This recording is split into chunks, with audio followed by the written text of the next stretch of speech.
Hi everybody, welcome back. Today we're going to be talking about the Lemon Lime Dracaena, this beauty The before you. Sprite tree. Yes, it's the lemon lime flavors, right? This is such a beautiful houseplant. And we're going to tell you all about her characteristics and how to take care of her in your home. So you guys ready to dig in? Sure am. Let's go.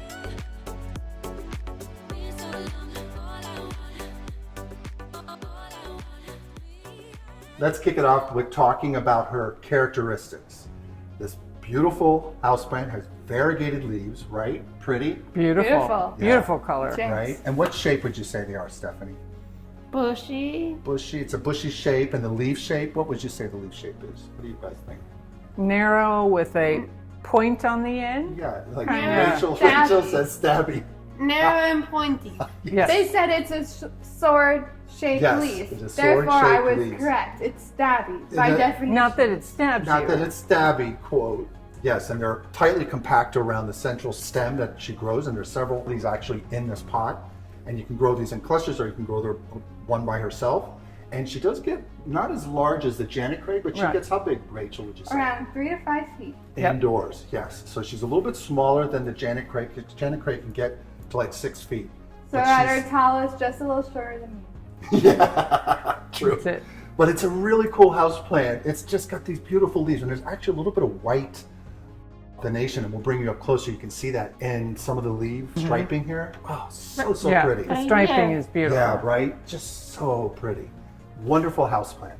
And now that we talked about her characteristics, let me go back a little step here. Naturally, she grows in Africa, the tropical regions, but has adapted to grow very well indoors. This is a very tough houseplant, similar to the Janet Craig. Not as tough as the Janet Craig, in my opinion, but super tough. We used a lot of these, not at the airport, but in other projects. The leaves also collect dust out of the Oh air. yeah, there's a fun fact that we're going to talk about. What's that? They're air purifying. Yes, they are natural HEPA filters. Same thing with the Janet Craig and aglaonemas and many houseplants. These actually pull out VOCs, and that's a volatile organic compound. Not good to breathe them in. These are like natural HEPA filters in your home, and you do want to make sure they also catch a lot of dust. So you want to do this like every couple months, and we'll go into plant care and talk about that. Take a little damp cloth and just remove Just wipe them dust. down. Just wipe them down, and that is actually cool because it actually removes stuff, so it's not taxing so much on your air filter. All right, so now that we did that, we're going to bring you in up close and talk about plant care. Let's go to that now. Now we're going to talk about plant care, and I'm going to start with lighting. The lighting requirements mentioned in foot candles, it does best in 100 to 200 foot candles of indirect light. While it can tolerate low light and bright variation is most vibrant to moderate light. Too much direct sunlight can cause the leaves to burn and lose their color. Yes, if you get it. Such a beautiful color. Yeah, and you don't want to get it too close to the light. She will get scorched, and that's a problem. But the 100 to 200 foot candles is actually a lower light level, and she can go much higher. She can go north of 800 foot candles easily, as long as she doesn't get direct sunlight in the afternoon or in the morning. She may be able to handle a little bit in the morning, but these plants can get scorched leaves, and you don't want that because they're known for these leaves. They're not known for their flowers or anything else. They're known for these striking leaves. So yes, very important. And now soil mix. The lemon lime likes this soil mix. 2 parts well-drained potting mix, 1 part perlite, 1 part worm castings, and that will help boost the nutrient content because worm castings have a lot of good bionutrients, and the plants love that. So this ensures that the plant's going to do really well. All right, next is watering, and your lemon lime plant would like water every 7 to 10 days depending on your home's humidity and temperature. Allow the top 1 to 2 inches of soil to dry out between the waterings. And I think Micah said you can test it by sticking your finger in and see if you can feel the moisture. Yeah. And you want to go down 1 or 2 inches and test and see if that soil is wet to your fingertip, or put a bamboo skewer in there, and if the bamboo skewer comes out, poke it down there 2 to 3 inches down, pull the bamboo skewer out, and if it has a lot of soil stuck to it, oh, there you go, Rach.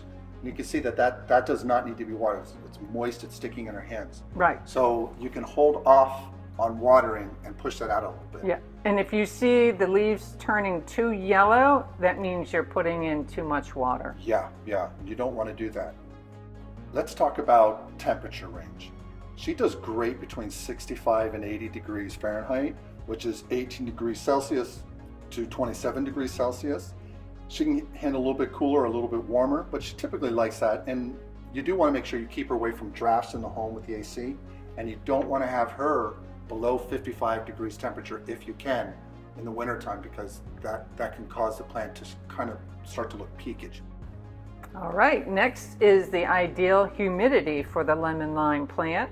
And it thrives in 40% to 60% humidity, which is pretty typical in the home with air condition. Yep. If your air in your home is particularly dry, consider misting the plant or placing it on a humidity tray. Yeah, you can do actually a pebble tray on that. Misting is okay, and you could do that in conjunction with wiping down the leaves to get rid of the dust. But I don't always like to mist too much, because you don't want to have water sitting, because it can cause some rot issues with the leaves. And now I'm going to talk about fertilizer. Don't have to fertilize the plant, but you can use a 10-10-10 diluted at half strength NPK, nitrogen, potassium, and phosphorus. And nitrogen, phosphorus, and potassium, NPK. Got that turned around. It's a well-balanced fertilizer, so that will do well with the plant. And you want to do that every 4 to 6 weeks in the growing season. So that's going to be from spring to late summer. And we'll be putting all that information together for you in a minute in our written care instructions. But before we do that, Amy's going to end up with one other thing you got to keep your eye out for. What's that? And that's for pests. Watch out for, not me, I'm a pest. I'm your brother and I'm a pest. Yes, but and he's very good at it. But we're going to talk about mealybugs, spider mites, and scale. Okay, before we go into that, they're smiling a lot. Am I a pest, you guys? It's just funny to see. The truth hurts, doesn't it? The truth hurts. So yes, okay, spider mites, mealybugs, and scale. Spider mites mostly, and mealybugs. Scale, not so much. You do want to make sure when you're buying a plant that you don't notice any of those things, and that's an important takeaway, not a fun fact, but an important note. Always try to buy healthy plants. You can see that these are beautiful, beautiful specimens. Because then they can also spread to your other plants. And they can spread to all your other plants. And why spend the money to buy a plant and then just have your plant die and then also make all your other plants sick in your home? So it's very important to make sure you do that.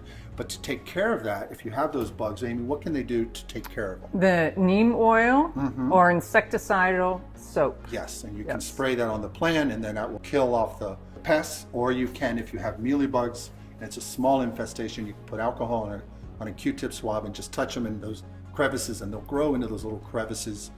Typically, they don't tend to grow on the leaf itself unless it's a really big infestation. They'll kind of hide out in the center, so you have to take a look. And if you notice your plant is looking weird, like it's starting not to be as pretty, and it's not the watering you're doing or the lighting, it could be that you have some mealybugs or spider mites taking off, and that's when you want to put in those control measures. Right. And then another important issue is root rot, which is usually caused by overwatering or poor drainage. Yeah. So make sure the soil dries between waterings and the pot has good drainage. Yes, and that potting mix that we told you about is going to help you with that. But fear not, we're going to do written care plant instructions, detailed written care plant instructions for you, and show you the plant up close, so you can get all this information written out, and you can take a screenshot if you want. And then after that, we'll come back and do a quick closing at the end. All right, let's go on to that step.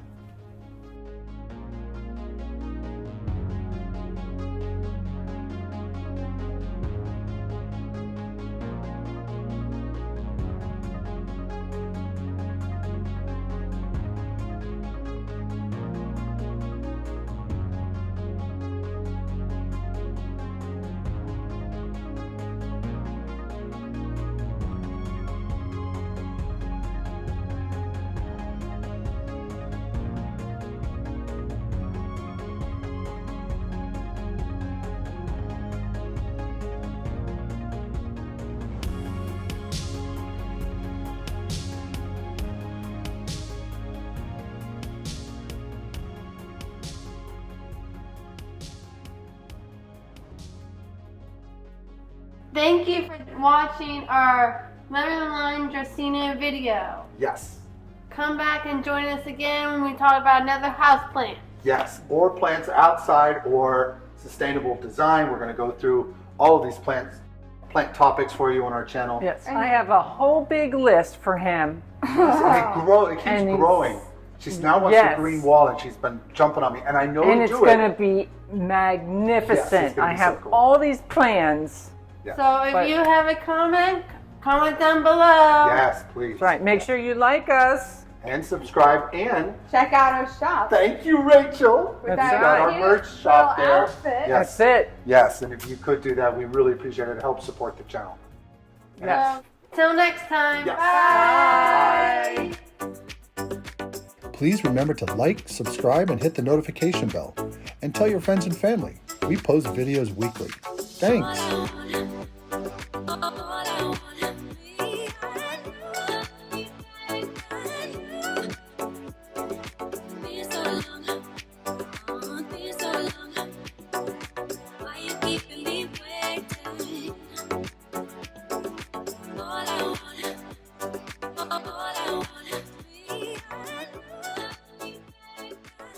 We're going to do the closing. Let me go. Cut it out. Cut it out. It gets to. It is sword shaped. I said stabby. That is sword. It's stabby. Stabby. But stabby makes people not want to buy it. But people love swords. People love You swords. make People love scissors. stabby. We're going to talk about the characteristics. Yes. Do-do-do. That's